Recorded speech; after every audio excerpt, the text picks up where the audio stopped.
Hello, and welcome to New Meta. We're a Dota 2 podcast.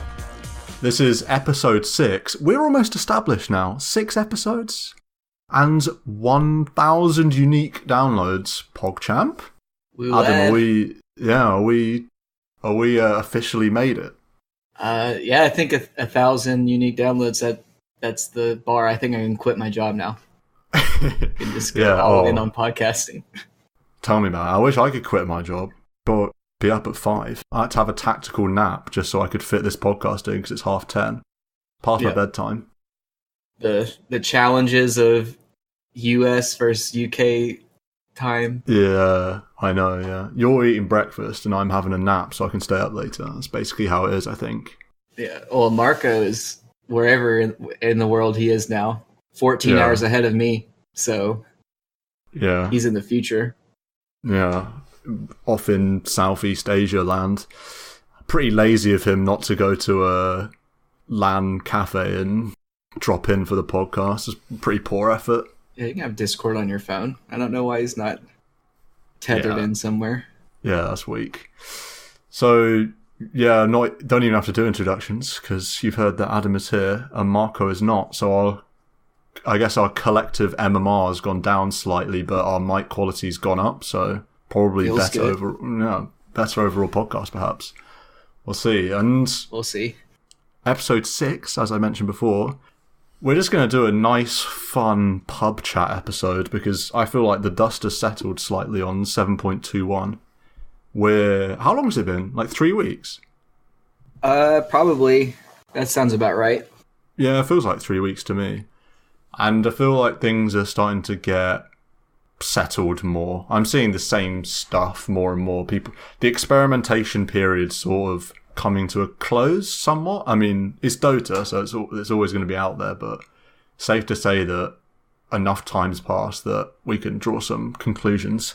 Yeah, it's in the stage where it's settled for the time being, and then once a big tournament happens, it will kind of turn on its head again. Yeah, but we're in the period where everyone thinks they figure it out until they start to steal from what pro teams do. Yeah, or a little frog 7.21a, perhaps. Yeah, we'll see. Wisp nerfs, maybe. I don't know. So yeah, this is going to be a pub chat in every sense of the word. This is what you talk about when you randomly bump into someone that plays Dota or has played Dota. What heroes are good? What's good? What's bad? That's basically what we're going to be going over. I mean, we loosely have outlined like 5 heroes to try, or 6, or however many we get through, but we've got some ideas on some mainstays of 7.21 as well as some like underrated bros. So that's pretty much what we're going to be hitting up in this app. Yeah, do we want to get into it? I can't remember if we... What were the things we said we were going to mention in the pod before we started recording? Oh, we'll do a little... How are you feeling about 7.21? How do you feel the meta is? Oh, yeah. Now I got to think about that. How do I feel? I mean, I'm enjoying it because I'm winning. Yeah. So that's... Meta be damned if I'm winning. Yeah, but the games are lasting a little bit longer on average, so... That's more enjoyable. Yeah. I'm not losing all my towers at like 18 minutes. I still have a couple up, so that's pretty good. Yeah. No, I agree. I'm enjoying Dota at the moment as well. I think it's just nice to have a change, and it does feel different to... We had 7.20 and all its iterations for enough time that I'm pretty excited that there are some new heroes flying about, even if they are really, really good. It's just kind of fun to have new heroes. So that's cool. And I am winning games now. I'm on a 5 win streak, but I was losing games and still enjoying Dota, so that's pretty good. Yeah, I don't know what that's like, losing games but still enjoying them. I think it's because I've been playing some fun heroes. I've been getting the Monkey King out, playing some Ursa. Meepo's always fun. I got a couple with him in.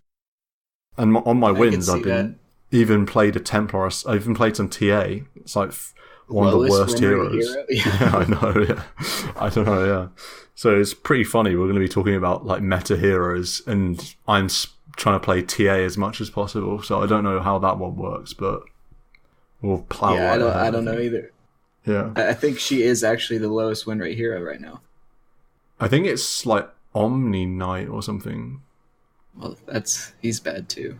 I mean, yeah, they're pretty rough. I'm sure TA was like really good a while ago.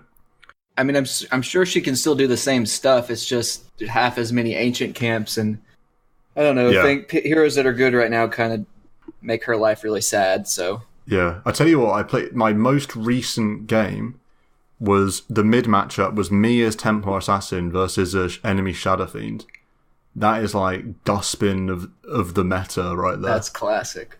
It's classic, yeah. It's classic, it's not 7.21. Right. SF is so bad. I don't rate SF at all. Oh no, I like SF. SF's not one of the 5 heroes. He's not one of the 5 heroes. Yeah. I just think the right click Presence of the Dark Lord works on towers talent build is very strong. I don't really rate the magic damage cooldown reduction. I don't think it scales well enough. I think you can end the game really fast with the presence build. Yeah, especially I watched like a Keizu game on his stream where he got that and like Deso and was hitting towers AC. And, like 4 clicking towers and stuff. Pretty fun. Yeah, I think presence plus Deso plus AC is minus 16 or 17 armor to buildings. Yeah, that's pretty good. Yeah. So when I think of 7.21, I'm thinking Lifestealer. And I mean, you've thrown in Ursa as well. So these heroes are loving life in 7.21. I mean, we mentioned it in the first impressions or first impressions or just the changelog recap episode. Was that episode 3? Episode 3, which, by the way, is our most viewed episode. Yeah, I think Ursa is the big boogeyman of the patch. Lifestealer 2, but I think Ursa is even better. That goes without saying that Ursa actually, I feel like, dumpsters Lifestealer in the 1v1 matchup. Yeah. But taking that out of account, I think Ursa, oh my gosh, this bear is so good. Has been in a lot of my games, as he should be. He is a literal race car. Position 4, pick Ursa, run right-click an enemy support at pre-horn. If you just see an enemy support, just right-click them. Take your hands off your keyboard, go downstairs, put the kettle on. By the time your tea's brewed, you got first blood and you got boots and windlace, and you can do it all over again. Yeah. That's my advice. Could you imagine 720 Ursa before if he had the old, what's the passive? Fury swipes. Yeah, okay. Because they nerfed swipes. Oh yeah, because they had to nerf Fury swipes. Yeah. So imagine level 1 Fury swipes with the buff move speed. It would be so crazy. I mean, it's still really good at 7 instead of 10. Yeah. You don't even need like Orb a big of Venom. Nerf, right? You don't even start with Orb of Venom. You don't need it. It's a big nerf, but since you don't even need Orb of Venom, it's fine. You still get off tons of right clicks. Yeah, I mean, I played 2 games of Ursa 4, a couple days ago, and one of them was against a CM, and that was actually just ugly, honestly. Yeah, I feel like Ursa is a huge, I wouldn't say counter to CM, but CM really can't do a bunch. It comes down to your frostbite timing. And even then, if he's got enraged, if he's level 6, he's just going to purge it off and kill you. Yeah, and even just level 1, if it all comes down to if there's enough space, you can get a kill on CM. Let's say you did start with Orb of Venom, just because I'm thinking about my game where I was greedy. At 4 position, you would maybe do that. Yeah, maybe yeah. So yeah, this is 4 position Ursa. I started with an Orb of Venom. Honestly, my first right click on CM was at their rune. I was Radiant and I went top as position 4. they try to defend their rune, I maybe get 2 clicks on CM before CM turns and starts running to the tower. Then she's dead before she even gets there. Yeah, if you get one, I think CM is confirmed dead on the first right click. Yeah, with Orb of Venom, unless you're literally at the small camp, pretty much, is what it feels like. Even then, you've got like 8 armor. You can just fly into the tower and take some beats. Yeah, you can't contest a rune. I mean, a CM can't do anything. I don't care which of the 2 spells you go level 1. Yeah, it doesn't matter. The slow is negligible when the Ursa... I mean, level 1 Ursa is 333 move speed. Level 1 Crystal Maiden is 277. You have like one of the fastest heroes in the game and bottom 2 slowest heroes in the game. Yeah. Right there, if you get attacked once without Orb of Venom, you're pretty much dead. And your Q is not going to do anything to slow down a bear. Really, you're still outsped by like 30 if you do Crystal Nova. So you're still dead. Yeah. And if you Frostbite, it lasts like 1.5 seconds. And he's already 60 move speed faster than you, so it's really not going to help your case. You just can't actually show your face to the bear, is what it comes down to at level 1. Yeah, and it doesn't even matter if it's CM or someone else. Like, all of these heroes, a lot of these supports are going to have such a rough time just being run at by an Ursa. I mean, that's the CM beauty is just of particularly Ursa. bad, but all CM of them is are the worst bad. case, yeah. CM's like a joke, but then against the others it's really good, and against CM it's just like not a game. You just right-click, hands off keyboard, and you've won the lane, and CM can't do anything. Yeah, was it Orb of Venom 6% slow or something? I can't remember. They've changed the duration and the length like a lot, or at least they did a while ago, and I feel like I've never... I feel like if you right-click her once, your move speed difference is probably 80. So... Yeah. I don't know. I've played him. I've played against him, and it almost feels like a joke how fast he is. You're just like, why is this the case? It is a joke, and it's the same with Lifestealer, who we've counted as... So we've already broken our rule of 5 heroes because we've decided to do a dual feature on Lifestealer Ursa. But Lifestealer's in the same race car situation. It's obscene how fast these heroes are, especially with phase boots. If you get first blood on Ursa, which you will often... He's one of the best because level 1 he's so good and so fast. You can, if they try and contest runes, often you'll just get first blood.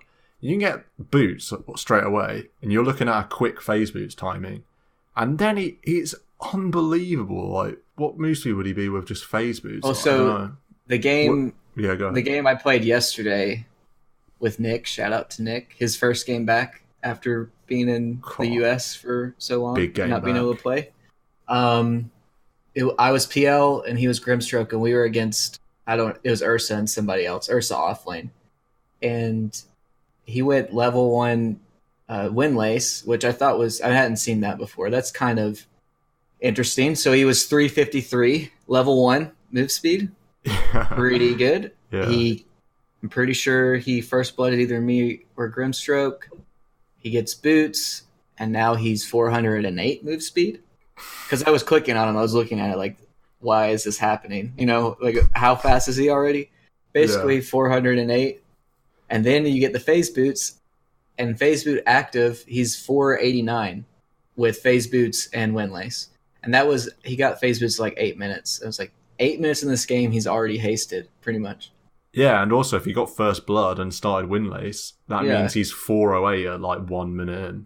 There's nothing, we couldn't really do anything in the lane, because he was going to go on you. Okay, I have Inkswell on me. He gets stunned for a half second. Okay, he goes on me again. You throw a lance at him to slow him. It doesn't do anything because you're already so fast that a 20% move slow is just going to make him normal speed. It's not actually slow. Disables don't matter. If you're playing an Ursa in the offlane, whether it's the offlane core or the support, and you're against like a Lion, Avenge, if they stun you, you just keep running at them. You'll catch up in like half a second. It really it's really not a problem. Very strong in laning. Level 2, he's crazy. Yeah, level once 2, he gets overpower, it's if you can combine him. Not that he needs it. Like he not really need support in terms of lockdown, but if you have anybody else with a stun or a slow, he becomes very hard to handle. And you don't even need like a value point in Q, really. You're so fast. You used to have to get a point in Q, really, reasonably early, but now you just don't even need to. You can literally just do the sort of what Ursa's always wanted to do, which is just get W and E. Yeah, because they go so well together. You get an extra max attack speed attack for every level in overpower. Yeah. So it feels really good to get as much of that as you can, and also, I mean, you max out the E, max out the Fury swipes, and you're It's interesting. So got back. We'd already planned this episode, and I got back from work today, and I went on YouTube, and one of my favorite Dota channels, Dota Alchemy on YouTube. It's a great channel. They literally did a video on position 4 Ursa, and I was like, dang, everyone's on this position 4 Ursa train now. But what position do you like him in? I mean, you can play him in most, can't you? I mean, you literally play him in any position. You can play 1 through 4. I'm sure he dumpsters, I mean, certain mid matchups if you go Ursa versus DK or something. Yeah, it's like situationally good in mid. I'm sure he's really good against like Kunkka. He's definitely a hero you can first pick and then swap around to whatever lane becomes his strongest matchup. I've seen him mostly as a 1 or a 3, and they kind of play out the same way because he can farm really well in either lane, and then it just all comes down to what item build you kind of branch off into if you go Vlad's or Blink. They're both equally good, I feel. Yeah, I feel like you usually just grab Blink. You don't need Wraith Bands on this hero because the attack speed element of Wraith Bands is negligible for Ursa because of his overpower. Right. So you can just jump straight to. You could just go Bassi Blink or whatever, like you say, Vlad's Blink or whatever. Yeah, Morbid Mass will give you infinite sustain. Yeah. If you want to, I feel like he always wants at least a Morbid Mask. Maybe like at some point because of the Roche potential. But he does so in lower MMR games as well. He does so well in the off lane as a 3 or a 4 because you're often going to be facing a melee core like a Lifestealer, a Jug, a PA or something, and often a weak laning position 5. For some reason, people pick these. They're not. You're more likely to see like an Undying Undying's fine for Ursa, but you're likely to see these squishy Lion, CM, AA position 5s that just I think Lion is the most picked support, actually. Yeah, Lion's everywhere. There's a lot of Lion, I think he's like the 3rd highest picked hero, which surprised me, but I think a lot of people see big numbers and scaling on the ult and pick that. So that's a greedy 5, and then Ursa just bullies people so hard. Yeah. They underestimate, I don't know how, but people still underestimate the amount of damage he puts out. I mean, every extra attack is so much damage. Yeah, I had the misfortune of playing Monkey King against a Sven Ursa lane. That wasn't fun. Yeah, that's a really good combo.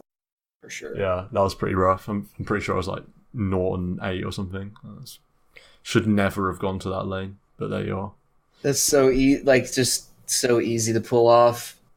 Stormhammer into Overpower into if he gets the slow to follow up, or they just Warcry and he chases after you even faster.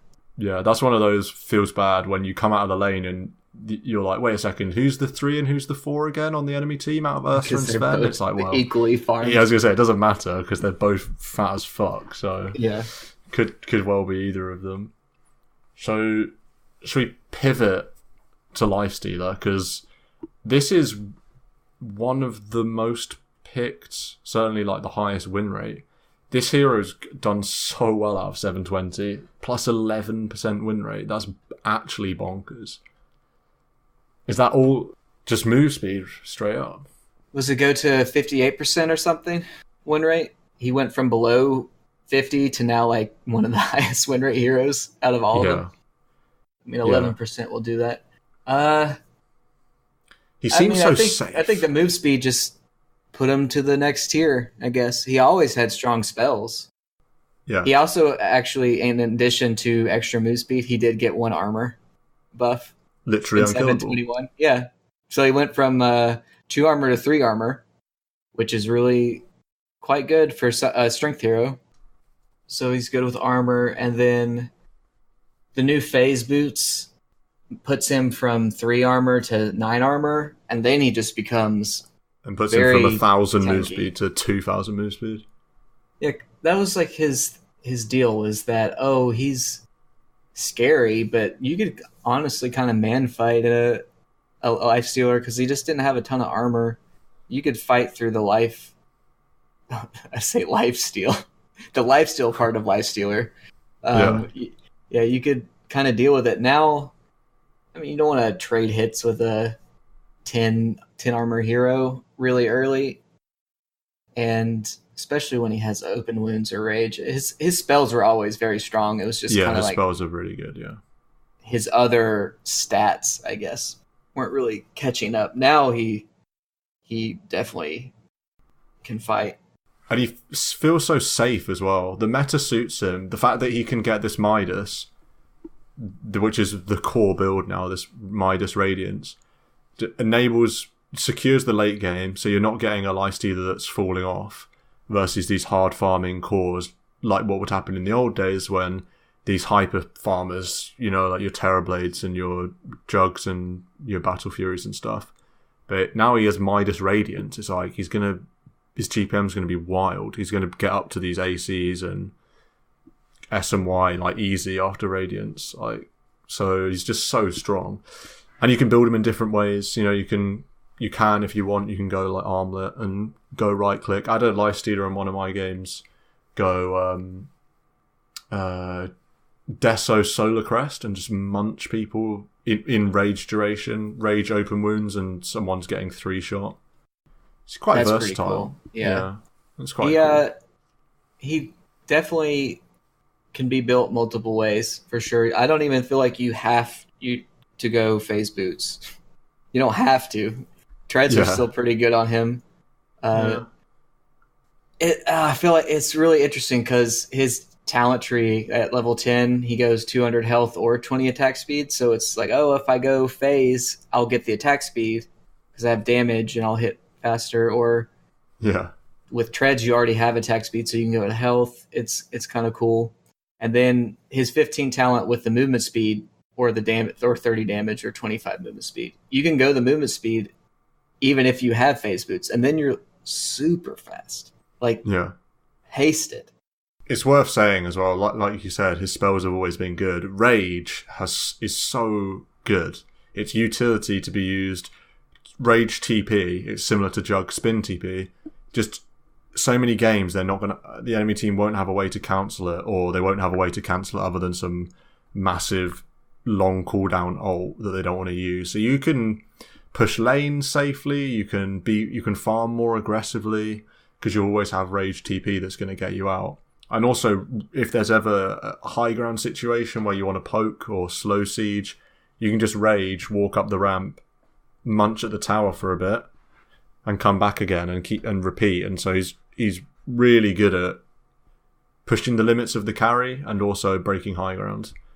Right, because at its core, Rage is a free BKB for 4,000 gold item. With 70 attack speed, that is so strong.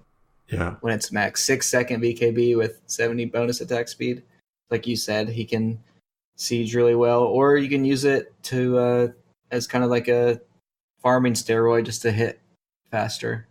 And I guess for both Ursa and Lifestealer, the way you used to be able to deal with them was you would kite them, you would either stuns or slows. But both of them, you just can't really do that as well anymore. I guess the movement speed put them over the top, right? So now if you're slowing them, you're not slowing them as much as you used to. they also both have dispels, rage and enrage. So if you slow them, they're just gonna pop it off and then run at you. Even like the kiting is kind of useless, it feels like.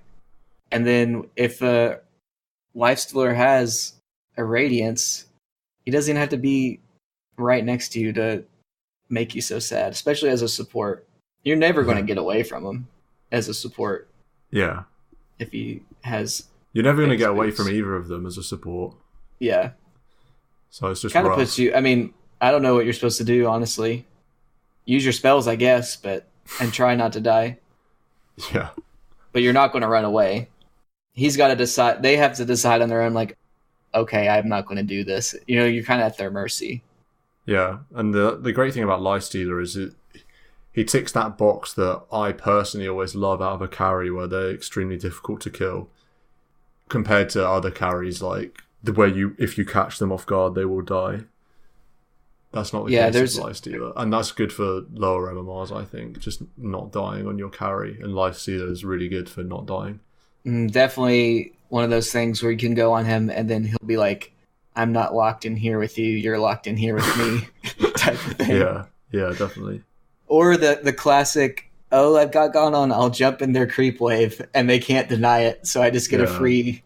That's a classic, yeah. Yeah, free ride back from the infest. Yeah. Yeah, I guess also with Ursa, a part of what makes him so strong, I really like heroes that have in their skill kit, they have built-in Roche capabilities. Like even because a lot of what plagues my level of play and then lower is people don't take Roche often enough. They kind of underestimate how fast they can take it, how strong they are. They might get a kill and they don't think, oh, we can go do Roche right now. But Ursa, straight away, he makes you do Roche. Like you can't not do it. You know what I mean? It's so easy to take Roche. Yeah. And also, people have a weird mindset where they'll win a team fight. There's still a tier 2 mid, let alone a tier 3. And they'll be like, oh, push. Like, we have to push because we won a team fight. But it's like, well, Roche is actually an underrated objective. It's so much better than getting a tier 2 and getting like half damage on a tier 3. And then dying and giving the other team a free Roche. Exactly. It's such a good objective to take. And you can take it so early with Ursa, and Ursa always has the capability of sneaking it on his own. Yeah. With a smoke or something, with just a morbid mask. I mean, sure, you can get unlucky bounces, but the way that Fury swipe or unlucky bashes, but with the way that the overpower Fury swipes and Enrage synergizes, you really only need to get him to half and you pop Enrage and he's dead. So yeah. While we're on the subject of Roche, I had a incredibly satisfying moment in, I think, my last game or the game before, where I was TA and I trapped Roche, and we were against a troll that like jumped into Roche. We all saw him there, and his team wasn't protecting him. It was like a sneaky Roche attempt. So we all got there, waiting around our shrine area. We were Radiant, so we're waiting around our shrine area, like wait for him to get Roche down low, and then just pop the trap and kill him. So he pops his ult, or does he pop his ult? I can't remember whether he pops his ult. But we wait, Roche gets down to like 15%, then I trap, someone jumps in with a stun. And it was just one of those great moments where we just kill the enemy carry and take... Yeah, I love that. Give the Roche the last 2 hits and I get a free Roche on TA. And it's just so stupid. Like, I throw out a couple of chat wheels. So it's like the dumbest thing ever. Like that in one of my games recently, this week, where the Roche was being taken by the Ursa, or we didn't know, but the other team had a Spirit Breaker, and I see the Spirit Breaker charge across the map, and I'm like, okay, he's coming to kill you top. And the Spirit Breaker never finishes. He doesn't actually ever come top and hit my carry. It's like, well, he probably didn't cancel it. And Roche was like in a direct line. It's like, he just charged the Roche. Like, we had no idea he was... Roche was being taken. It's like, okay, he's in Roche, and we just walk in, kill both of them. Roche is at 3%. We take it. You just win the game from there. It's like, probably didn't need that Spirit Breaker to charge the Roche, but yeah, that's such a classic Roche reveal. Like when you've smoked in, and then like a random lion on your team will walk into the Roche pit under a ward, and it's like, what are you doing? Like, I'm helping. Now they know. Yeah, oh, it's so stupid. But yeah, so we talked about Lifestealer and Ursa. I feel like should we jump straight to Razor? Because it's kind of in line with Lifestealer and Ursa, because this hero is kind of interesting, I think, to me. I think we covered the bases with Lifestealer and Ursa. Definitely. We spent ages on them. I mean, it's pretty obvious how you kind of build Ursa, right? Yeah, it's the same as always. That part hasn't changed. Just blink and then bash and a BKB. Yep. That's kind of it. And you can get team items if you're lucky enough. You can, if you're position 4 or something, you can get a Vlad's or something. You can get like kind of a cheeky Crimson even. A completely new hero once he has blink bash. He becomes like, I saw a meme on Dota Reddit this week where, you know how each hero has a different titles under them, like melee, disabler, durable, like that type of stuff. Jungler. Yeah. Well, Ursa had disable under him, and it's like, well, yeah, he does disable you because he 100 to zeros you out of nowhere. And the bash kind of is what does that. He just jumps, overpower, first, second hit bash, enrage, and you're dead. And that doesn't matter if you're a support or if you're the one roll. Yeah. So hero's good. The hero's good, and because Ursa and Lifestealer are good, that means heroes that are good against those heroes are good, which means we go to Razor. Doesn't matter if you're being bashed and enraged if Ursa's got no bloody damage. Exactly. Yeah. Razor's coming back in slowly. And I feel like some people are picking up on this hero already. It's funny because I actually really like Razor, and I played a lot of him in the past, but I haven't played him for so long. Honestly, probably like 5 months since I played Razor. He's fun. I love Razor. He can be really good. He's been in my games recently as a deny pick and as a response pick to basically all of these melee carries, Lifestealer, Ursa, Juggernaut, which is basically covers all of them, right? If Lifestealer Jug, you're already talking about over 50% of games. It feels like it. I mean, I've always loved Razor.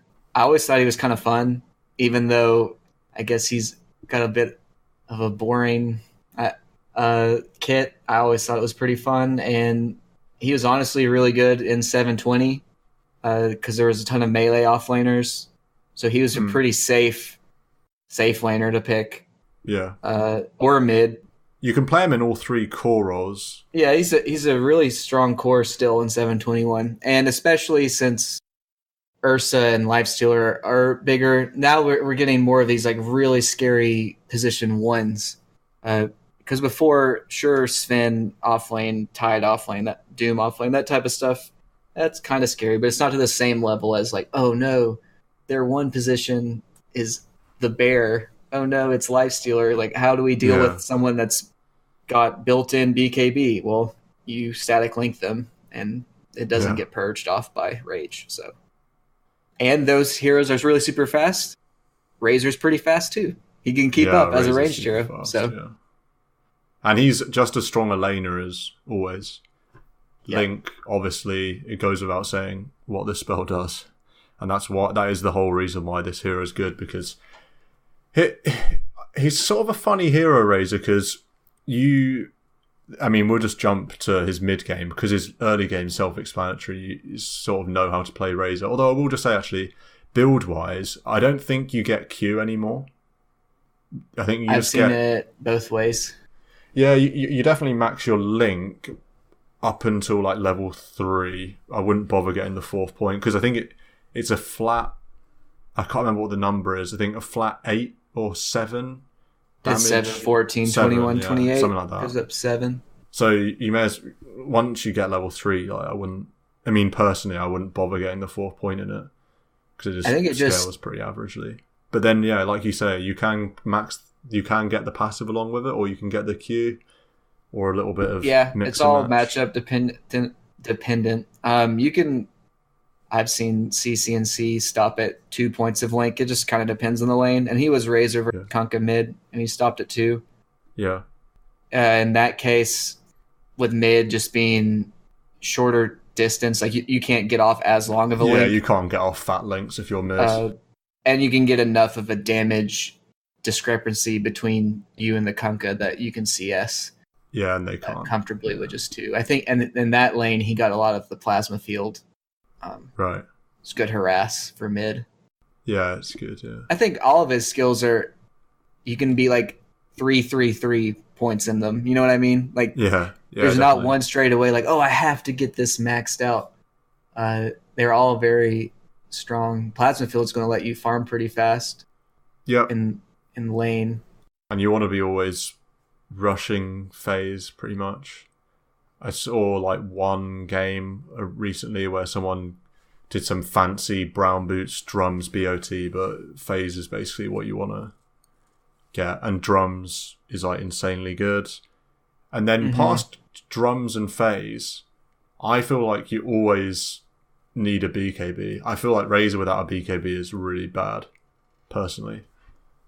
I'm not scared of a Razor without a BKB, basically. After like 25 minutes. I don't know. Maybe it depends on how. It depends. I've seen, this was last patch, but you can go like, I think I saw phase. Yeah, it was phase boots, Sanj and Yasha. You get some number of Wraith bands, phase boots, Sanj and Yasha, and then blink, and that was what one of my friends did, and that was very blink. Very strong. Yeah. That's you can't get away. If you blink, static link somebody, they're like, oh god, this has happened too fast to me for me to figure out what to do. And also you can get right up on somebody with your ult, your Eye of the Storm. Yeah, I mean, Blink's kind of fancy. SMY though is really good. SMY is an unbelievable item on Razor. It gives him like everything he wants. Yasha obviously is just like incredible on all Agi heroes, and then Sanj tanks him up, which he wants, because with no tank items or no items that are going to give him survivability, he's super squishy. Yeah, tanks him up, gives him some status resist. Blink synergizes really well with everything. You blink and link someone, and they immediately get unstable currented, so they get slowed, or I guess damaged. That doesn't slow anymore. But they get damaged, and then you just Eye of the Storm, and they keep losing armor, and you keep gaining damage from your link, and it just kind of snowballs.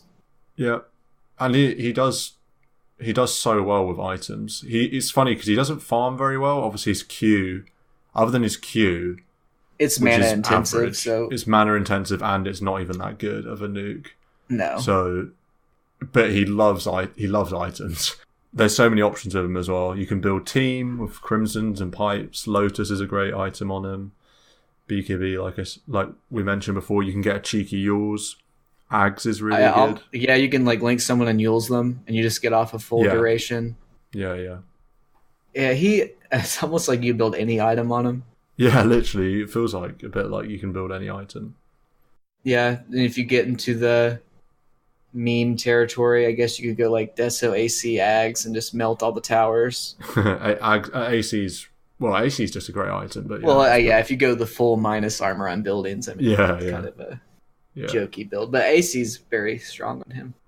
Ags is pretty cool on him, honestly. I don't feel like you get that every game, but there's some times where the ability to break the base from a Razor Ags becomes very strong in what your team needs to get you over the hump for that high ground push.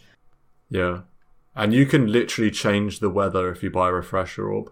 Yeah. Eye of the Storm, refresher, Eye of the Storm, and you're like an animated, depressed person with a rain cloud over your head. Di you say Eye of the Storm, refresher shard, Eye of the Storm, refresher, Eye of the Storm? Because that's like that's like SEA region Eye of the Storm right there. That's like a tropical. That's a monsoon. Tropical cyclone. Honestly, monsoon. That's like a epilepsy warning right there. The amount of lightning that goes off.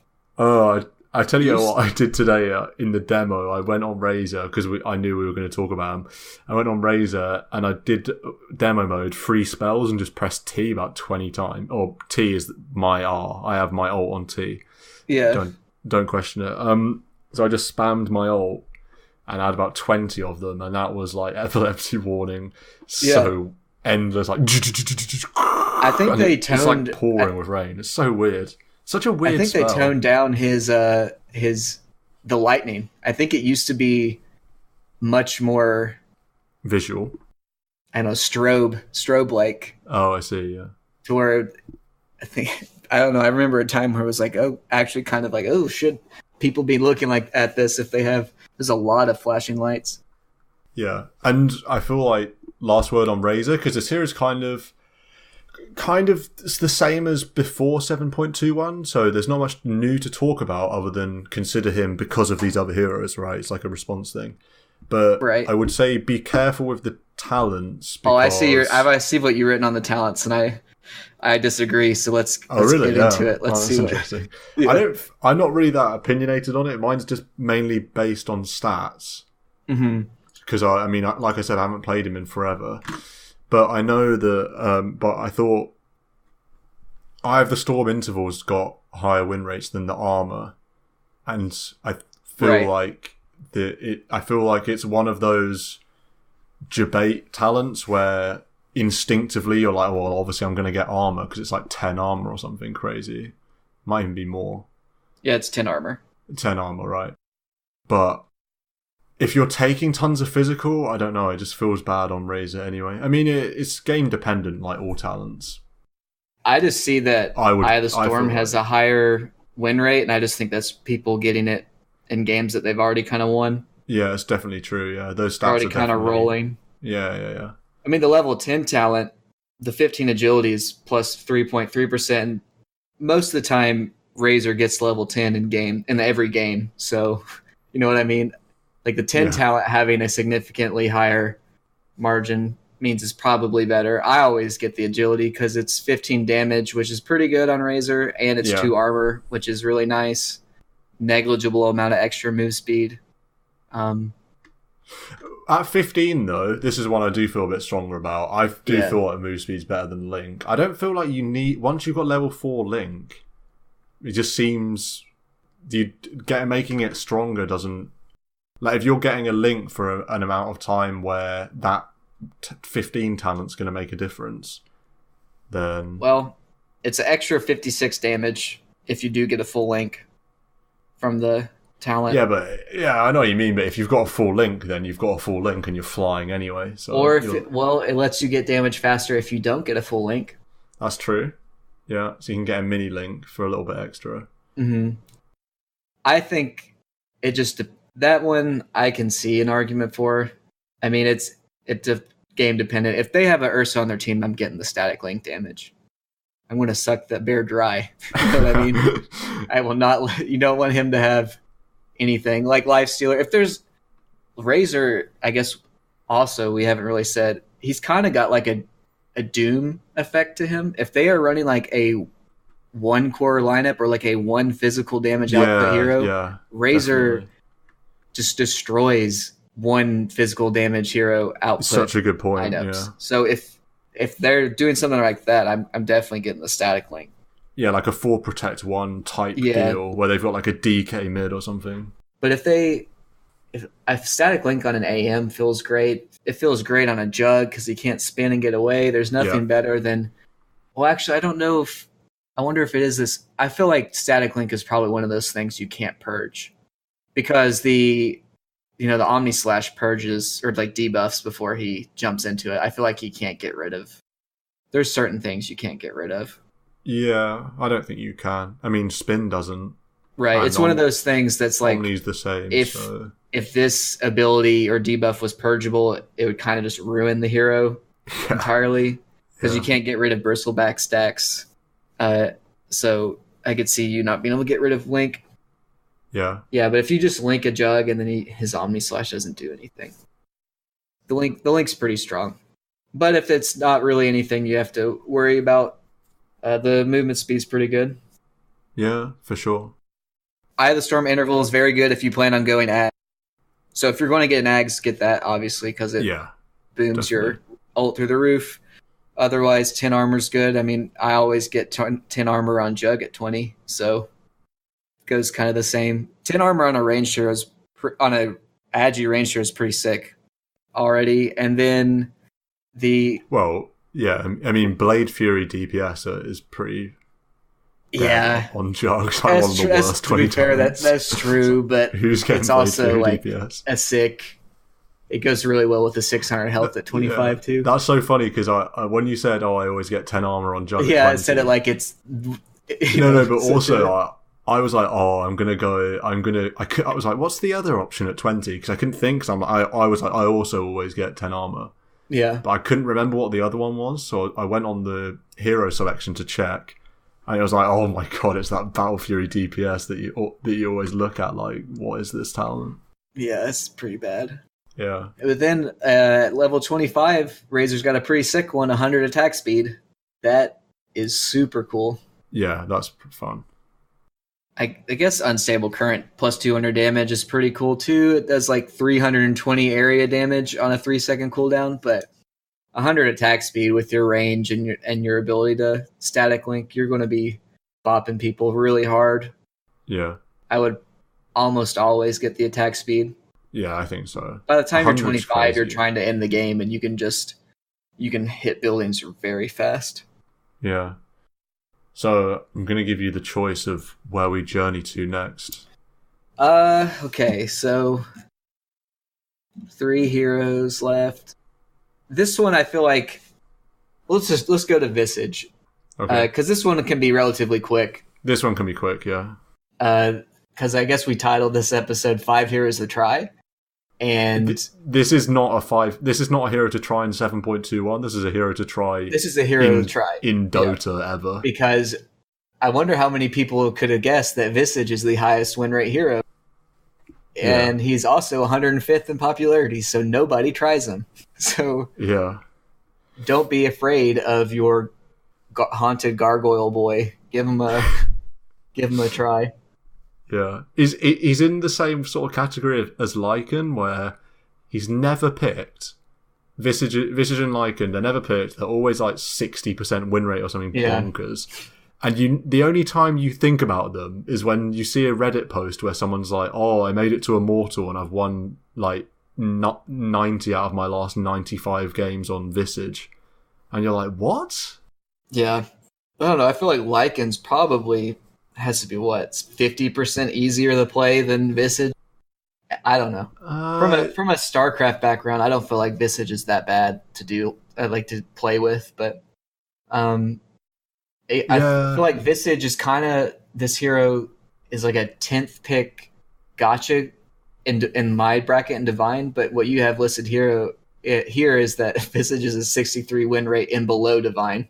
Yeah, I think it's because nobody knows how to deal with it. It's like a free win in low MMRs, probably, if you know what you're doing. 63 is crazy. That is, honestly, that's one of the highest you'll ever see. 63. That's in Ancient, and that's in Ancient all the way down. Mm-hmm. And then there's so few Visage games in Herald to Crusader that they don't even have stats on Dota Buff.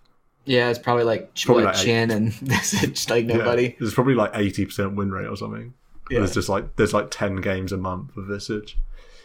So, Visage, I feel like, is a mid or a 1 role, but he goes very well with solo experience. And he's very good in a 1v1 because Grave Chill, his Q, which you is so strong. It's so strong. Because it's minus, 32? It's not flat move speed reduction, is it? It's percentage? 32% move speed reduction? Yeah, 32% move speed drain, and you get from your opponent. You get a 32% buff and move speed, and then they get drained for 64 attack speed, and you get 64 attack speed. That's why people are maxing that in the lane now, because no one can contest CS with you. Yeah, and also it's one of those cheeky spells you can do to mess up them getting a range creep CS. So as they go to get the range creep CS, you give them Grave Chill, and suddenly they can't secure a CS because they've got some super slow animation, and you don't even trade. You can you can deny it with your super fast attack speed. So it's one of those like annoying spells that you can use just one off to make sure you get a deny or make sure you secure a range creep at level 1. Also, it's shout out to Stoneform, the spell that they have, the 4th spell, so that now you can drop your birds without having to control them. You can stay clicking on Visage. You can have your Visage selected and just press. The for D me, it's button. R. Yeah, D for most people, I suppose. That's a pretty drops down nice the closest one. Quality of life change right there. Mm-hmm. Kind of like with the TA traps. Yeah. Yeah, he's a lane dominator, game ender for sure, and he's very tanky because of Gravekeeper's Cloak. Yeah, he's underratedly tanky. I feel like a spell that most people haven't clicked on in a long time, so I'll just read it. He basically gets 4 layers of protection, and every time he takes over 50 damage from a player source, it removes a layer, and each of those layers stacks and gives damage reduction. So at max, he's got 4 layers of 20% damage reduction, which means the first damage he takes is reduced by 80%. And then the layers recover every 3 seconds at max. So he just stays tanky. 3 seconds is pretty crazy. Yeah. Definitely, yeah. To regen those layers. It's good that you said that you clarified the 80% when they've got 4 layers, because that makes a big difference. It's not like they've got 4 instances of 20%. It stacks. Yeah. 80, 60, 40, 20, but on top of his already like his armor and magic resist. So that first amount of damage that you're doing is really not going to do anything to him. You just got to like fight him and make sure that he doesn't have like multiple layers up at him, which is easier said than done because he also has these birds that are these familiars that are just taking all your life and have their own instance of how do the birds interact with Gravekeepers? I think do they just not have it? That's a question and a half. I think they have what you have. Yeah, that's what I thought as well. I thought they had what you have. So they don't have their own, but they have the same as you. So if you've got 4 layers, then your birds also take 80, but then surely if you hit the bird, that must remove a layer, because it's not like your birds constantly have Gravekeeper's Cloak. I'm doing it now. Yeah, I don't, I'm looking level at to max. It says Gravekeeper's Cloak now affects familiars within 900 distance of your hero. Okay, so how do they be... Right, I'm building my axe. I'm right-clicking a familiar to see if I guess they have... Well, if you attack a bird, it's not going to take it off. They must have their own Gravekeeper's Cloak that they're affected by if they're in the area. Right. Now it's 1200 range. 1200 range. Okay, I found it. Says effects summon familiars within 1200 range of Visage. Visage layer count is used for their damage reduction. So they just have your layer count. And if they take damage, they just have your layer count. Yeah, and it also means if they take damage, it doesn't reduce their layer count or yours. I mean, obviously it wouldn't reduce yours, but also it doesn't reduce theirs. So if Visage itself is not taking damage, then your birds are going to constantly have 80%. As long as they're in range, they're going to constantly have 80% damage reduction. Right. That seems good. That seems worth knowing. Yeah, that's big. Big bounty on the familiars is 100 gold, so... Yeah, it's really nice to kill those. And you can cast spell on them, people. You can spell them. You can hex them. Basically any spell you can cast on the birds. And it's worth doing. Like, throw out a stun on the bird. 100 gold. Yeah, dealing with the Visage is a lot like dealing with the Lone Druid, and that... Dealing with what? Sorry, your mic cut out. Oh, sorry. Dealing with the Lone Druid. Right. If you kill the bear, if you kill the birds, and then they have to resummon their unit and then you kill it again, they're kind of useless for a long time. With Grave or with Summon Familiars, it's 160-second cooldown. Yeah. So that's 2 minutes of Visage being pretty much useless without birds. Yeah. And it's 100 gold each time you kill a bird. And I think I'll give Visage a last word in that mid is kind of a weird place at the moment. There's not really these staple heroes like there are in the off lane and in the side lanes, basically. These staple sick heroes that are really good. So if you're struggling to find that mid, you can never go wrong with Visage, with like you said, our gargoyle friend. Yeah, Visage doesn't have a ton of good. Like bad matchups, to be honest. I could see definitely not. Clinks being really annoying to deal with for a Visage. Well, like, you can. I think you're okay against Clinks because the annoying thing about Clinks, but he keeps your Gravekeepers low, I guess. Yeah, but it's super hard to CS when you can chill him. You cast Q on him, and then Clinks CS is like gross. That's true. But Visage is gonna farm easily against any melee hero. He might not kill solo. Like, he's not going to kill a DK at level 6, but he's going to farm easily against every melee hero. And then a lot of ranged heroes, he'll like at least mess up their creep score. Yeah. I feel like Visage is he's fine against Husker, to be honest. Visage is fine against anyone, pretty much. Like you say, there's not really bad matchups that scream out at you when you think about Visage. Yeah. And Grimstroke's ult actually will hit birds, so that feels bad. Wow. Counters Grimstroke. You can link 2 birds together. You can link him to a bird, but it's like, I don't want to do that. I want to link 2 heroes together. Yeah, that feels bad. When you're throwing out your Phantom Embrace on a bird. On a bird, yeah. I guess they can't... they can't land. It's like, well played. They can't land, yeah. If you force the Visage to drop the birds, it's totally worth your team to just sit on the birds for 8 seconds or whatever for them to pop up and to try and kill them. Definitely, yeah. It's multiple bounty runes worth of gold. It hurts Visage as well. Even if you force, because Visage can resummon the birds and it kills the birds that are on the map already. Yeah. Even if you force out a resummon so he doesn't feed gold, it's still very worthwhile. Because it's 2 minutes that he doesn't have a resummon. Yeah. And then if you're just quickly on item builds for Visage, he loves Helm of the Dominator because it gives regen to him and the birds, and the creep that he takes. Common creeps for him to take are the Centaur, the Troll Summoner. Both of those are just locked down. Or the late game one is the Alpha Wolf, of course, because the birds are hitting so hard. Vlad's for damage buff and lifesteal on the birds. Solar Crest can be really strong. Also can cast it on a bird so it attacks even faster. But mostly you just throw it on a support or on a core and they melt with your birds all on them. And then Ags will jump you up to 3 birds and then eventually 4 birds with the talent at 25. Yeah. Yeah, that's pretty much Visage, I think.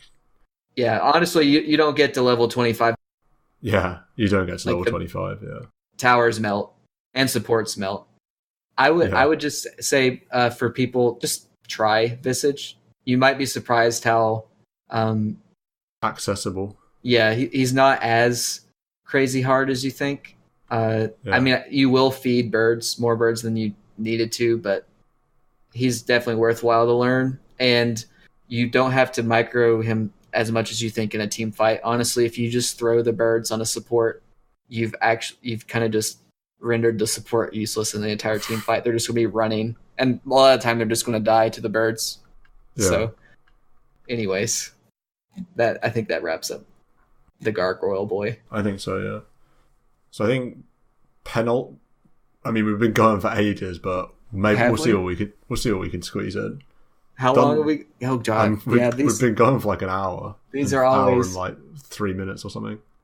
We can do bounty and then do like a quick You can do like a 2-3 minute oracle where I won't say anything. Have I ever done anything quick? Yeah, it's a good point. Yeah, we'll just do bounty. We'll just. No, I want to try the quick oracle at the end because that was my underrated pick. At the end, I'll throw the floor to you, and you can do You can do an oracle roundup. I'll let you talk about bounty. Okay. Yeah. So bounty hunter, the hunter of bounties. He's going to steal your gold. He's going to win games 54% of the time. And he's good now. He's even better than he was before. I mean, we were talking about Bounty Hunter before we started recording, and you're saying that you thought he was good last patch, and I agree. And now he's even better.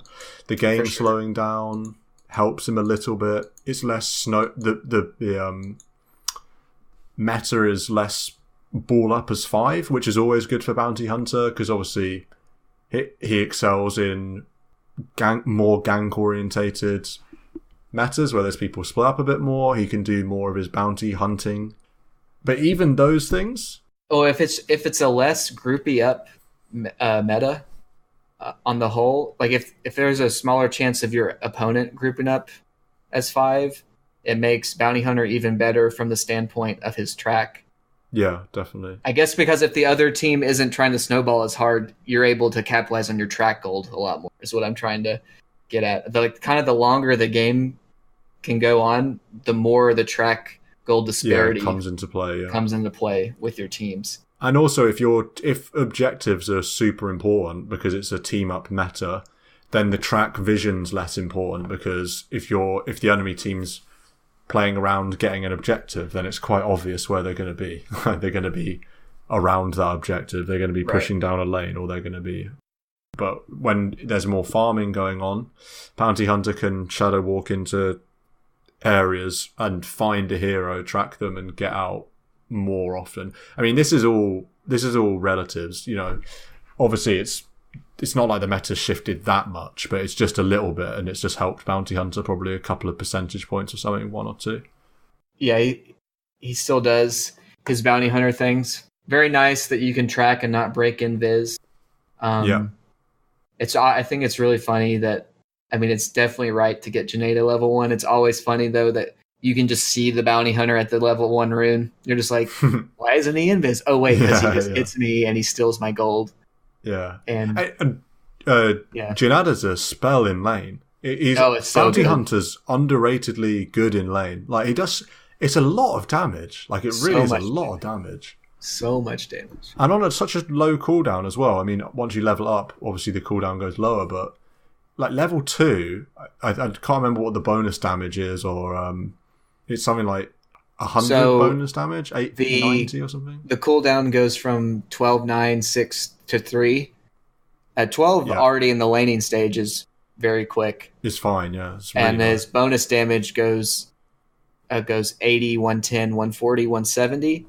Yeah. Which that's so much better than a crit. That's so much better than what it used to be. Like 80 bonus damage at level 1 versus like 50% more damage. Right. That's like it didn't have a ton of damage to crit off of. Exactly. Yeah. So his level 1 damage is super low. 80 bonus damage, that's like twice as much as you're not going to be hitting for 80. You're going to be hitting for you just hit supports, like they can't deal with you for the most part. Yeah, you're not very tanky. If they blow all their disable and you're dust, sure they can try and kill you, but they can't right click you. They can't trade with you. You have pretty good armor as an Agi hero, and then he just waddles up, doesn't even care if you see him, waddles up, and he hits you, and then you're like, oh my god, there went all my damage. There went all my health. The gold starts to show up after a while because I err on buying a lot of detection for him, especially when he's in lane. But it gets kind of hard to buy it when you're losing that amount of gold. And if you're buying the detection, you're not getting anything else. You're not getting boots or extra tangos or mangoes or salves or clarities. It's all going to be going towards a dust or a sentry because you're not going to have any extra gold. He basically nullifies like your passive gold gain. Yeah. At level 3. Do buy the sentries though. I mean, it's obviously a good thing. Yeah. Because playing against Bounty without a sentry is just miserable, and you're just gonna get double gindered every you're gonna get gindered, and there's no counterplay because you can just press Shadow Walk, which is usually what they'll level at level 2, almost always. For sure, and Shadow Walk's like a 1-point wonder because then you max the secondary max is the Shuriken toss after Janeda. Yeah, because the damage. Yeah, and he's an interesting hero to play. I mean, there's been a fair few more bounties in my games recently, and his Janada's really good in lane, like we already said. He can rotate pretty well. He can come mid and be annoying, for sure. Mm-hmm. You might not get a kill, but... The mid is always going to demand a sentry, and that's just a drain on your support's gold early. And money, yeah. Yeah, and he becomes a completely different hero at level 6 because the gold gets crazy. Yeah, it's like a team snowball. If you're able to take any amount of fights or trades, even if you just trade and it's the kills you get are tracked, it comes ahead in your favor. And especially 3 or 4 man track kills. And then he's another hero that can build any item, literally any item. It's super annoying having to deal with bounty hunters that build Yules or Lotus Orb because they just purge off your dust and then walk away. And you just build whatever it is that makes the other team sad, whether that's a halberd or you just go tanky, Crimson, Vlad's type stuff. You can build Super Urn if there's an enemy hero that Super Urn's really good against, Pascal or something. Yep. And you can help your own. You can build Phase or you can go Arcanes. For sure, yeah. If you're going the Greaves route, Arcane. He does have slight mana issues because Shuriken does cost a ton of mana relative to his mana pool. And then if you track such a low cooldown spell that if you keep throwing them out, it can drain your mana. So Arcanes can be pretty nice. Yeah, you can get a cheeky Drums, you can get Vlad's, you can get Medallion. And with track and fun bounty hunter times, like you say, sometimes you can get up to that Greed, you can get up to that Hex, Orchid if you wanted, stuff like that. I really like the Aura build on him personally. The Vlad's Drums is a good item. Some combination of Drums, Greaves, Pipe, Crimson Guard, that type of stuff. Yeah. Because he just becomes so tanky, and it goes so well with how you're trying to ball up and fight anyways. You're just getting these huge 4-man track kills over and over, and no one can kill you. It's kind of nice. He's not just a track merchant. Like if you have Phase earned Drums, which you're just going to be you're so pesky with just those things. And obviously your innate track stuff, because you're super fast with Phase, earn obviously great damage.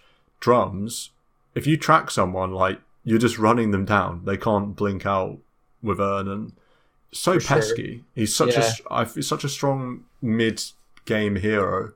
If the mid-game cheeky pop out of Invis, Janeda hits someone, Invis out, and you're just like, okay, I can't do anything about that. Yeah, you're like farming a large camp, bounty Janeda's you and invises and walks out, and you're like, well, gotta farm another camp now. Yeah. Make and up honestly, that gold. It's probably better he hits you instead of snipes the creep. Used to be bounty would snipe the creep, but now he just will hit you and take your gold instead. Yeah. Especially he's got that talent where it like buffs it even more than he 90 at level 20. At level 20. Yeah, it starts to take 36 plus 90, so 126 per hit on a 3-second cooldown. On a 3-second cooldown, yeah. Yeah. Honestly, what you need to enfeeble Fiend Script someone and get like 10, just hit 10 Janada hits in. Yeah. Not even for the kills. If only you could like reduce your damage output. So you let him go at the end to get more Janada hits in as you chase him.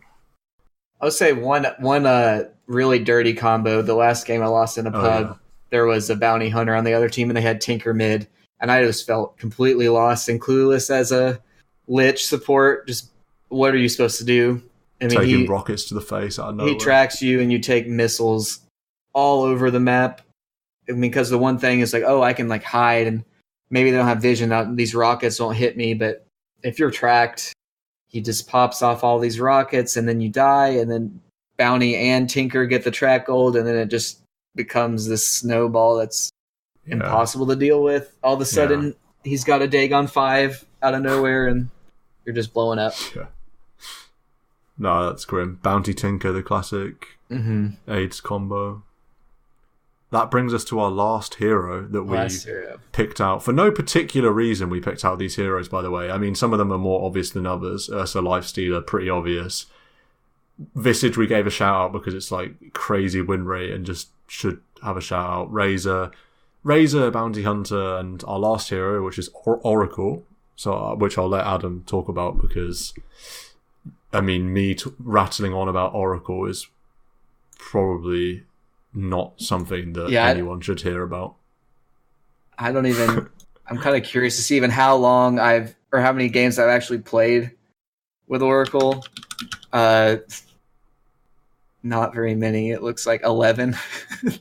So I haven't played him very much, but I've noticed him a lot more in my ranked games, my solo. Before you talk about him, special mention, if any of the listeners remember back to what was said last episode, they'll remember that Oracle was one of my 6 heroes that I've never played. Yeah, there you go. So there you go. If you got that one at home, then give yourself a pat on the back. Because I didn't, because I had to check my games before I remembered that I didn't have any. Yeah, so we have 11 combined games on Oracle. Oh, I think we're more than qualified to talk about Oracle in 7.21. Yeah, well, so how has the new patch affected this hero that I've never played? I don't know. It's probably we're probably better than most, right? Because we at least know what his spells do.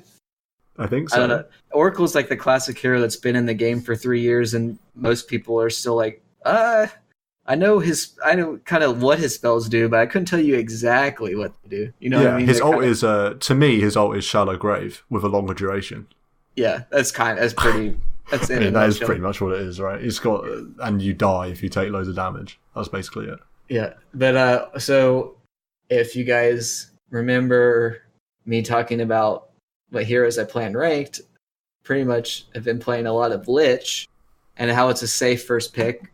Well, it opens you up to counter picks. I feel like Oracle's very strong in this meta, bit underrated in terms of a pick, because his Fortune's End, if anyone knows, all of his spells kind of sound the same, but Fortune's End is his Q, and the Purge is really nice. It lines up really, not even like the root, just the Purge of it lines up really well in the meta.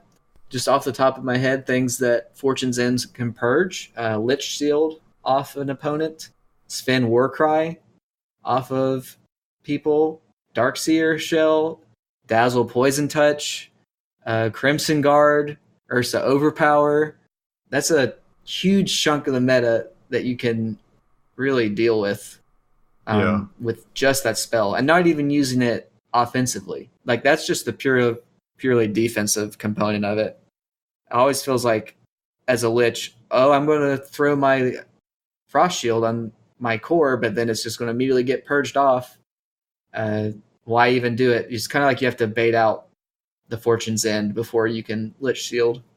And it's AoE too, so you can AoE purge Sven Warcry if they bunch up. Yeah, that's if you get that off, big. That's just like game winning. That's fight turning type stuff. Oh yeah, and it's almost an auto win. Oracle versus Darkseer is one of the grimmest counters ever. It feels so bad. It's like this whole hero is Iron Shell, and you just stop Surge. Iron Shell from existing in the game. Or Surge, and root him in place. He's like, okay.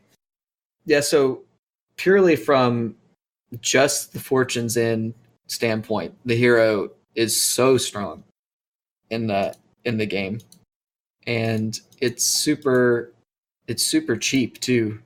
It's a 75 mana spell, and if you think, a lot of the times you're coming out ahead on mana trading, like Lich Shield is like 110, so you can cast way more Fortune's Ends than they can cast Lich Shields, and you're just happy to trade by purging it off. But we'll move on to the other spells, or what? No. Talk about the spells, because I'm already jumping ahead to level 10. Oh, okay. Yeah, so Fate's Fate's Edict is the W. A lot of the times people use that as a combo with your Purifying Flames, your E ability, third ability. Yeah. Because you cast the Fate's Edict on your teammate. They don't take any magic damage, and then you can hit them with the Purifying Flames, which is normally a big nuke. They won't take any of the nuke, and they'll take all of the heal. But Fate's Edict is very strong as a disarm in lane and later in the game. You just got to be sure that in lane you can use it to mess up the enemy carry CS. It's a 50 mana spell, so super cheap to use and throw out. It's 3-second disarm at level 1, and you're pretty much going to keep a value point in it until later in the game. But in the team fight, if you like the other team has an Ursa, you just disarm the Ursa, man, that's sick. You know, that's like big game right there. And even if he enrages it off, because it is dispellable, maybe you purge the overpower afterwards. I mean, I feel like Oracle lines up very well against Ursa in particular. You just got to make sure that you don't get jumped on. As long as you're the secondary hero in all of these scenarios, Oracle is very strong. But if you're ever in a position to get blinked on, you're going to die. Oh yeah, think about playing against Oracle. If you play against Oracle, after about 20 minutes, it's always you realize you need to go on Oracle. Yeah. Or else you're not going to win. For sure. And if you make the Oracle use the ult on himself, you've won, basically. Yeah, oh, definitely, yeah. Purifying Flames is a huge damage spell. It's got really great range as well. And as long as you're purging off the healing component of it after you nuke someone, it's really nice. You can also, every support's favorite thing to do, you can snipe kills from long range from your core with this baby. Yeah. 360 damage nuke at level 7 or a 396 heal. So how can you get 2 Purifying Flames off before you purge the heal? Or how does that work? Are you saying on you mean Fate's Edict with your core, or? No, as in if you're trying to do damage, just pure damage, can you Purifying Flames 2.25 seconds later do it again and then Fortune's End to purge off the heal? You can Fortune and purge off both, because it does take... It takes over 2.25 for it to kick in. It takes a long time for character to get the full heal off. Yeah. I think it's like 11 seconds or something. So at level 4, it's like 700 damage then. Yeah, so that's a lot of damage. And then if you want to get... Actually, it's even more, because you'll have at least 120 from Fortune's End, so it's like 800. Right. If you want to get double heal off on your teammate in one Fate's Edict, you have to have 2 points Fate's Edict, because it goes up in duration. I see, yeah. So 3.5 seconds is enough time for you to get Purifying Flames twice. That's pretty nice. And then the ult, False Promise. It's really big in team fights. Yeah, it's a game-changing ult. It's a strong dispel, so think of it like a Baden ult. You can purge off stuns. Like if your opponent, or if your teammate has been Sven stunned, you can immediately False Promise them and it will purge the stun and they can fight. Yeah, that's a really important component of it. That is one thing I can contribute to this discussion is occasionally, sometimes you don't need to wait until your core's dying. You know, if your core gets Fiend Script, just use, and if there isn't an immediate cancel, you know, sometimes situationally, you can use the ult just as a strong dispel. Yeah, that's very strong. And that spell has insane scaling in terms of cooldown. It goes 165 to 30 seconds at max, and it lasts 10 seconds at max. Yeah. That's a really strong spell, really big team fight turner, and I guess we'll just say when you have the shield on you, any healing or damage you take doesn't apply till the end of the False Promise. And the big thing is that all the healing is doubled during that time period. under false promise, so you can just like be laying purifying flames into your carry, and they're getting double like effects, double heals over, and that's why you'll be playing, and then you're just like, that Husker had no health, and we just put tons of damage into them, and then he just comes out full. How does this work? Yeah. I guess one thing about Oracle, sure, if you counterpick it for the opponent's buffs for you to purge, it always gives you guys a backdoor Husker, the classic Oracle Husker cheese combo. Yeah. So strong. They're just like made for each other. Giving a Husker like 8 more seconds to not die is like he's got a rampage. It's pretty much impossible to kill a Husker during false promise. Like, oh yeah, between the purifying flames that you're putting on the Husker in the false promise, as well as his Q heal spell. No, they got rid of that. Sorry, his passive regen. Yeah, it's just he just heals so fast. You can't out damage it to where he comes back at full health. Yeah, and it's funny. Yeah. They got rid of his Q. I forgot that. Yeah, whatever it is now. His Berserker's Blood regen, yeah. It's weird that I still think of his Q as the green in a fire. Anyway, whatever. Yeah, but honestly, Husker Oracle was better the old way because he had the Q and he would heal off of that. And he had so much magic resist from Berserker's Blood that you would be purifying flamesing him and you wouldn't be doing any damage to him.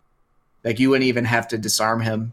You wouldn't have to worry about that. Now Husker has less magic resist, so you actually kind of have to be worried. One thing you can do as an Oracle is you can grief your team and like accidentally nuke them down to 1 health, and then they like die in a creep wave or something. So you kind of have to be a little cognizant of that. Yeah. Yeah, it used to be stronger because Huskar, when he had crazy magic resist, he was more of a specialized hero that fit even better with Oracle. But now they've sort of, I don't know what the correct word is, but like smoothed out the edges. He's more generally just better, but less situationally broken. Yeah, you can sort of pick him in any game, but he's not so much of a just free win in some games. For sure. So it's funny, I'll just say on Oracle, Adam wrote all the notes for Oracle. Not like there's tons, but he wrote the notes for Oracle, and I added at the end, I just wrote fuck Omnislash. Because I love Oracle against Omnislash. It's probably one of my favourite things ever is a level 25 Jug that could Omnislash like a 10 HP Pudge and still kill him. You just throw out the false promise on him, on whoever's being Omnislashed, and it's just such a feels good. Because even Yules and Ghost Scepter and the classic sort of Omnislash counters, they don't cut it after like later on in the game. You're still gonna die. Yeah, they don't last long enough. They don't last long enough unless you can like Yules blink out or blink out after something. But that's wishful thinking. And Ghost Scepter. Yeah, but like false promise is so good. It just means that Jug can't just run in and Omnislash a target and kill them guaranteed. So I mean, it's just another spell that is particularly prevalent at the moment because Jug's, I think, the most picked hero in the game. Or I think he is at Ancient anyway. I'm not sure about Divine, Top three, yeah. So yeah, and that's just another great another great meta counter, like we were saying earlier. He's not a counter to Jug, but he is a counter to Omnislash. And then another, like a pretty classic item. I know sometimes there are games where you have multiple people on the team that are really wanting to build an Urn. But Urn is so good on Oracle because he gets the full heal is like doubled in the False Promise. Yeah. From the Urn of Shadows. It's double healing. It doesn't get taken off because all of the damage is delayed till the end, so you're going to be getting a guaranteed full Urn of Shadows. Yeah. Off that ends up being doubled. And then, I mean, that goes without saying that then the Spirit Vessel becomes even better. Yeah. Because that's also amplifying the healing. So it kind of just becomes very multiplicative how they stack with one another. Well, a fun thing about Oracle is he's got 25 XP at 10, and then he's got 120 GPM at 15. So you're going to be able to get 120 GPM reasonably quickly. That's just fun times. That's a lot of GPM. That's a lot of GPM. That cast range is so good, though. It's true, yeah. But that's your choice at 15 is 120 GPM or cast range. But you can just always go the GPM and then buy an Aether lens. Yeah. It's the best of both worlds. The greed option, yeah. False Promise Invisibility at 20. That's really cool. That is weird, and then probably just go the False Promise duration plus 2 seconds at 25. Although Fate's Edict cooldown means that's a 2-second cooldown, 4.5 second duration disarm. That could be pretty strong against certain cores. Yeah. That's the counter to Ursa. Yeah, right there. Being run out. Just get level 25. Another Oracle. thing to mention, Fate's Edict. I know we mentioned it in terms of comboing it with Purifying Flames, but it does make the target 100% magic immune, which goes for the enemy as well. If you have Alina on your team, do not Fate's Edict the enemy right before she casts Laguna Blade, because that's going to be 0 damage. And I can say, as someone who's played a lot of games of Lina, if you're against an Oracle, it's not just False Promise you've got to not Laguna. It's also Fate's Edict. Don't Laguna someone who's got Fate's Edict on them. You can tell because it's got a weird scripty visual effect. I've definitely done that. Exactly. I've done that at least once. Say the saddest, one of the saddest supports in a pro game I saw was just recently at the CQ Major, I think, where EG Fly was playing Oracle, and the game went to like a normal time period, 30 plus minutes, but he died, or they lost the game, and he was level 9 at like 30 plus minutes. Might have even been level 8. He ended the game with 183 XPM, even less maybe. Christ. He had like no, might have been 183 GPM and 123 XPM. He couldn't get to the XP talent. That was like the saddest thing ever. Yeah, that's rough. Sometimes your games go that way. Sometimes they be like that. But that's Oracle then. That's strong. But you should never. That should never happen to you, because you should be sniping all your cores kills with Purifying Flames to get a quick level 10, and then you get that XP gain and you'll be rolling. Yeah.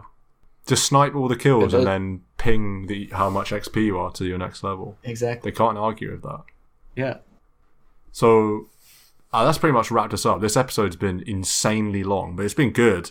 There's nothing like a good old chat about the metagame. That's what I'll say. Here I was worried we were going to have Marco here. I always liked when Marco would talk, because I'd have a nice period to zone out and not have to talk or anything. Yeah. It's like, how are we going to keep this going without him? Well, turns out it's easy. You just talk about what's happening in your pubs. Yeah, exactly. Talk about the bear. And you're good to go. Talk about the bear and Lifestealer for half an hour.